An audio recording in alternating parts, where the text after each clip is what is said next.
안녕하세요, 성난수컷입니다. 오늘은 업무 컨텐츠를 시작하기에 앞서 제 소개를 먼저 좀 하려고 하는데요, 특히 제가 경험했던 건설 현장 위주로 제 소개를 하려고 합니다. 2009년 7월 제가 대학교 4학년 때 저희 회사 그 대졸 공채로 들어오게 되고, 조금 거의 1학기 때 취업이 되니까 4학년 2학기 때는 이제 좀 탱자 놀라고 했는데, 저희 회사가 뭐 가만히 있지 않죠. 뭐 이렇게 이야기를 합니다.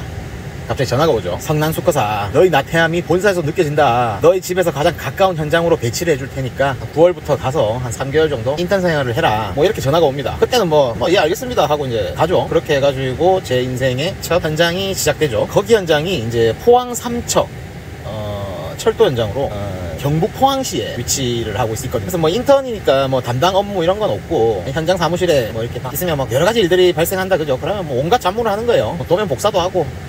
특히 제일 힘들었던 게 그 사무실 주차장이 보통 그걸로 돼 있잖아요. 아스팔트, 아스콘으로 포장이 돼 있는데, 그때 그 현장 소장님이 그 차 현장 소장이었거든요. 그러다 보니까 뭐 애착이 너무 심한 거야.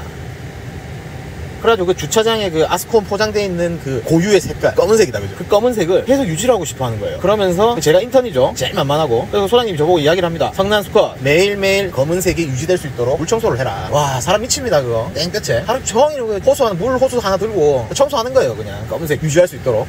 갑자기 생각나는 건데, 제 친구가 군대에 있는데 한 번은 무슨 사단장인가 좀 높은 사람이 헬기를 타고 자기 부대 위로 지나가는 날이래요. 그래서 이제 그 소식을 받고 사단장이 위해야겠다, 그죠? 엄청 높은 사람인데, 그래서 제 친구가 있는 그 사단장이 전 부대원을 이제 다 소집을 해가지고, 구두약이죠, 구두약, 검은색 구두약. 그래가지고 그 아스팔트로 포장된 도로 거기 색칠을 하라고 했던 거예요. 헬기를 타고 딱 지나갈 때 이 까만색으로 이제 되는 게 보기 좋다. 노가다도 마찬가지입니다. 뭐 군대랑 똑같죠. 그렇게 이제 그런 에피소드도 있었고요. 그래서 거기서 이제 2009년 9월부터 12월까지 한 3개월 정도 인턴 생활 마무리가 되고, 그 다음에 12월 말쯤에 이제 정식 입사를 하게 되죠. 그러면서 다음 현장이 이제 이렇게 끝나고 이제 신입사원 교육을 한 3개월 정도 받은 다음에, 그 부산에 명지라는 곳이 있어요. 거기에 이제 부산신항이라고 있는데, 그 안에 현장 이름은 이제 부산신항 임항철도 현장인데, 부두 안에 철도를 까는 현장이었어요. 그리고 이 명지 지역이 낙동강 하류 지역하고 이제 바로 옆에거든요. 그러면서 여기가 뭐로 유명하냐, 연약 지반으로 전 세계적으로 아주 유명한 곳이. 그러다 보니까 이제 이 철도가 치마에 엄청 불리하거든요. 이 집안이 치마가 되면 안 되는 거야. 그래서 말뚝을 이제 전 구간에 걸쳐서 말뚝을 박습니다. 근데 이제 그때 그 현장이 한 400억 정도 되는 데였거든요. 근데 말뚝 공사만 100억이. 어쨌든 이제 말뚝 공사가 이제 그게 좀 단순 공정이다 보니까 제가 담당을 합니다. 신입사원인데 담당을 하게 돼요. 그리고 이제 그때 당시에 이제 그 감리단 있죠. 그 공사 감리 부장님이 계셨는데, 이 시공사를 절대 안 믿는 거야. 너희는 다 거짓말쟁이다. 자기 눈으로 무조건 봐야 되는 스타일. 특히나 이제 말뚝 같은 경우에는 이제 이게 집안 속으로 박힌다, 그죠? 박히게 되면 눈으로 확인할 방법이 없다 보니까 무조건 지켜봐야 된다는 거예요. 근데 이제 제가 딱 오니까 신입사원이 얼마 좋아요. 가스라이팅 하기 딱 좋은 스타일이거든. 그러면서 이제 그 감리 부장님이 아주 중요한 공정이니까 저보고 항상 현장에 상주를 하라고 해요. 상주를 하면서 그 말뚝이 이제 항탈을 하는 그 과정을 제 두 눈으로 무조건 확인을 하라는 거예요. 협력사는 저희 같은 원도급사보다 더 거짓말쟁이다, 이런 생각을 가지고 계신 분이었거든요.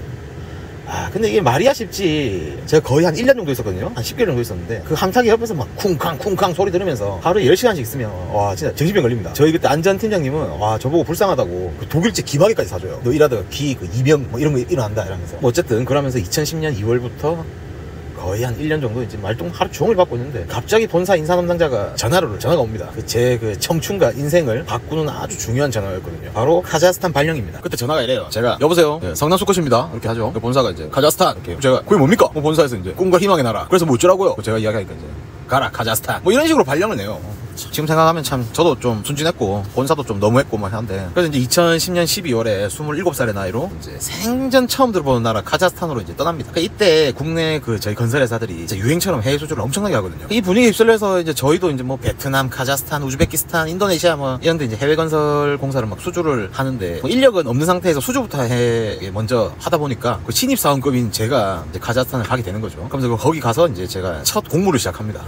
제 공무 인생이 이때 이제 시작이 되는 거죠. 현지 업체들하고 미팅도 하고, 뭐 하도급사 발굴, 뭐 외주 계약 진행하고, 뭐 그다음에 현지 업체들이 참 역량이 너무 부족했어요. 그래가지고 뭐 직영공사도 이제 수행을 하게 됩니다. 카자흐스탄에 진짜 많은 에피소드가 있는데, 요거는 다음에 한번 뭐 이렇게 에피소드 하나하나씩 다뤄보도록 하겠습니다. 2010년이 이제 제가 한국 나이로 27살 때인데, 이때 카자흐스탄으로 가가지고 2014년 6월 한국 나이로 32살 이때 한국으로 복귀를 하거든요. 대한민국 남성의 제일 꽃다운 시기가 딱 이 시기인데 그냥 통째로 날아가죠. 근데 또 뭐 한편으로 생각해보면 뭐 한국에 있었어 했어도 뭐 이런 꽃다운 시기에 뭐 꽃답게 이렇게 보냈을 것 같진 않아요. 저는 복귀해가지고 이제 본사에서 잠시 근무를 하게 되는데, 이게 제가 거의 뭐 한 연수로 치면 한 4년? 뭐 이 정도 이제 집에서 떨어져서 이제 생활을 오래 하니까 막 집 근처 현장으로 너무 가고 싶은 거예요. 근데 때마침 그때 그 경상도 지역 쪽에 현장이 하나가 이제 터집니다. 바로 이제 제 4번째 현장인데, 중앙선 도담 영천 복선전철 노방건설공사 철도 현장이 이제 터지게 되고, 제가 이제 지원을 해가지고 그 현장으로 가게 됩니다. 2014년 12월 이제 발령 받아서 이제 경북 영천시로 갑니다. 여기가 이제 턴키 현장이었는데, 그 노선의 그 연장의 한 70% 이상이 터널 현장이었거든요. 근데 이제 굴착 공사하고 진행하면서 알았는데, 이 경북 지역이 지질이 원래 안 좋대요. 엄청 안 좋대요.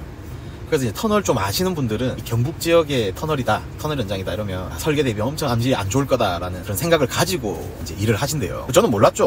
뭐 그때 뭐 대리 2년차인가 뭐 그랬는데 뭘 알겠습니까. 그래서 이제 가가지고 이제 굴착을 뭐 하다 보니까 뭐 설계 대비 암질이 너무 안 좋아가지고 공사비가 엄청 늘어나는 거예요. 근데 이제 또 턴키 현장이니까 이게 다 추가원가 처리를 해야 되는 거예요. 이때 스트레스 장난 아니었습니다. 매일 본사 가가지고 추가원가 100억이요 200억이요 뭐 이러고 있으니까 본사에서도 그 저만 가면은 막 다 숨어요. 어쨌든 이 현장에서 제가 한 6년 정도 근무를 했는데, 이게 기간이 길다 보니까 뭐 재밌는 에피소드도 여기도 많습니다. 얼마 전에 업로드한 현장 개싸움 동영상 보셨나요? 그 이야기도 이 현장에서 이제 있었던 일이었죠. 한창 일 많이 하는 대리 과장 시절 때 여기서 보내다 보니까 거짓말 좀 못해가지고 저 혼자 일 다 했습니다. 진짜. 건설에서 일하시는 분들은 이해하실 거예요. 물론 뭐 저 혼자 한 건 아니죠. 근데 그 정도로 힘들었다. 그리고 여기가 총 12개 공구가 있었거든요. 그래서 앞쪽 공구에 그 뭐 현대건설, 대림산업 이런 토목 1, 2위 하는 그 시공사가 있다 보니까 한 번씩 그 대회 공무 이렇게 모이는 데가 있거든요. 모이면은 이 현대 대림 이쪽 직원들의 그 업무하는 걸 보면서 참 많이 배웠습니다. 확실히 달라요. 그러니까 6년 정도 근무하는 중에 이제 전라도 지역에 호남 고속철도 2단계를 저희 회사가 수주를 합니다. 일반 최저가 이제 공사였는데 종심제로. 이때 그 저희 현장 원래 도담 영천에 이제 저희 현장 소장님이 그 호남 고속철도 2단계 현장 소장님으로 이제 가시게 되면서 저도 같이 이제 끌려가는 거죠. 그러면서 고속철도 현장으로 이제 옮기게 됩니다. 2021년 1월 이제 호남 고속철도 2단계 현장으로 가죠. 그러면서 여기가 일반 철도하고는 좀 다르게 고속철도는 KTX가 달리는 철도다, 그죠? 그래서 이제 KTX가 이제 속도가 워낙 빠르다 보니까 사고가 나면 대형 사고로 이어질 가능성이 높겠죠? 뭐 그러다 보니까 설계 단계부터 일반 철도보다는 좀 더 안전하게 설계를 합니다. 여기서도 이제 제가 공무 업무를 하면서 한 1년 3개월 정도 근무를 하거든요. 왜 이게 1년 3개월밖에 안 되냐?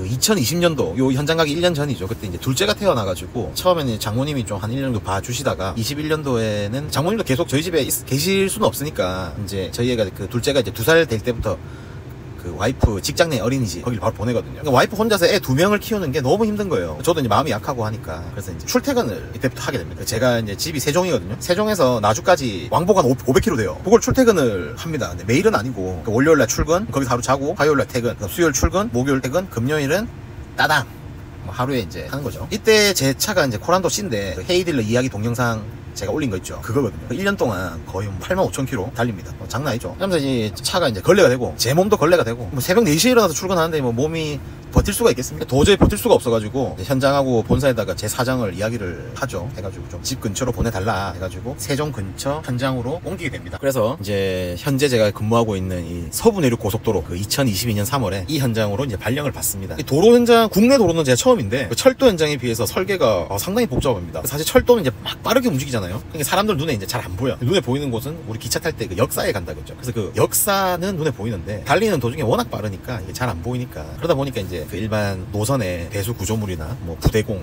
이런 게 도로에 비해서는 좀 단순한 느낌이 있었거든요. 그리고 이제 이 현장에서 차장 진급을 하게 되는데 그 이전 현장보다 업무량이 상당히 줄었습니다. 이게 중간에 오다 보니까 기존의 업무를, 그러니까 제가 원래 보통 첫 시작하는 현장들만 갔었거든요. 그러다 보니까 제가 다 시작을 해야 된다. 그러니까 시작한 사람이 끝까지 들고 가거든요. 근데 여기는 기존에 하시던 분들이 있으니까 중간에 제가 오니까 일이 그렇게 많지가 않았어요. 그리고 집에서도 이제 1시간 거리거든요 여기가. 거의 뭐 매일 출퇴근하고 있고 뭐 그러면서 좀 여유가 생기다 보니까 이상하게 올해부터는 유튜브 쪽도 관심이 이제 가더라고요. 나이도 이제 40이 넘어가니까 회사 후배들도 눈에 들어오기 시작합니다. 제가 뭐 이렇게 뭐 잘하진 않지만 그 이때까지 업무 경험을 후배들한테 알려주고 싶기도 하고, 그래서 근데 직접 알려주기엔 또 좀 그렇고 요새 세대 간의 차이가 좀 있잖아요. 그래서 뭐 그리고 이제 제가 주입식으로 교육해봤자 이게 받아들이는 쪽에서 안 받아들이면 뭐 서로 시너지가 안 일어난다 그죠. 그래서 이게 유튜브에 올려놓으면 뭐 관심 있는 후배 사원들이 뭐 알아서 보지 않겠습니까? 그래 뭐 이런 생각으로 이제 유튜브를 하게. 그리고 사실 뭐 이렇게 동영상을 한번 만들어 보니까 막 녹음도 하고 재밌어요. 제 취미가 골프인데 사실 뭐 실력도 늘지 않고 뭐 돈은 엄청 들어가고, 차라리 유튜브 이런 거를 취미생활로 하는 것도 괜찮다는 생각이 듭니다. 시간도 잘 가고요. 뭐 돈도 안 들고 좋다 그죠.